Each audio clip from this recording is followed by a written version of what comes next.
جی السلام علیکم ورحمۃ اللہ۔ میں ہوں آپ کا دوست حافظ محمد حماد الرسول، اور آپ کی خدمت میں آج ایک نئی ویڈیو کے ساتھ تھوڑی دیر کے لیے حاضر بھی ہوں۔ اپنے چینل میں آپ کو خوش آمدید کہتا ہوں۔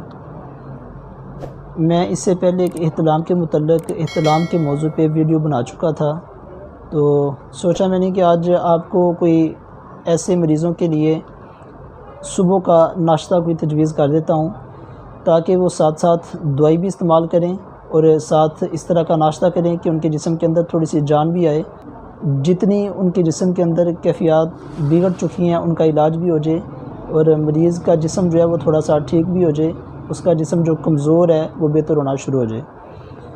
تو ایسے مریض کے لیے ایک سب سے پہلے جو چیز ہے وہ ایسے کرے کہ ایک تو میں نے نسخہ بتا دیا ہے، وہ نسخہ آپ استعمال کریں، اور ویڈیو جو ہے وہ ڈسکرپشن میں موجود ہوگی، اس کا لنک موجود ہے، وہ آپ لے لیں۔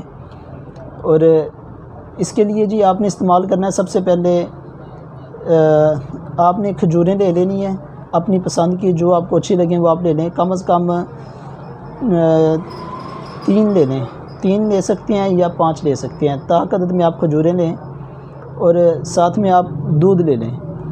دودھ آپ نے سادہ نہیں پینا، آپ نے لینا جی دودھ لینا ہے گائے کا یا بھینس کا، اس میں اجوائن دیسی 2 چٹکی، پودینہ خشک 2 چٹکی، اور زیرہ سفید 2 چٹکی۔ یہ تینوں چیزیں آپ نے دودھ میں ڈال کے دودھ کو اچھی طرح آپ نے بوائل کر کے کم از کم 3-4 دفعہ آپ بوائل کر لیں دودھ کو، اور یہ کھجوریں کھانے کے فوراً بعد آپ مریض کو دودھ پلا دیں۔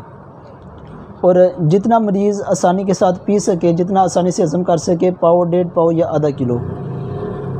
مریض کو چاہیے کہ جب بھی کوئی غذا استعمال کرے تو کم مقدار سے شروع کرے، زیادہ مقدار استعمال نہ کرے۔ تو 3 کھجوریں لے لیں، اور ساتھ میں کم از کم پاؤ 1.5 پاؤ آپ دودھ لے لیں۔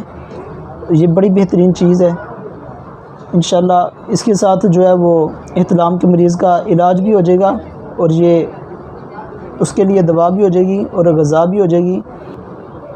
اب آپ مجھے اپنی نیک تمناؤں میں یاد رکھیں اور مجھے اجازت دیں۔ اللہ حافظ۔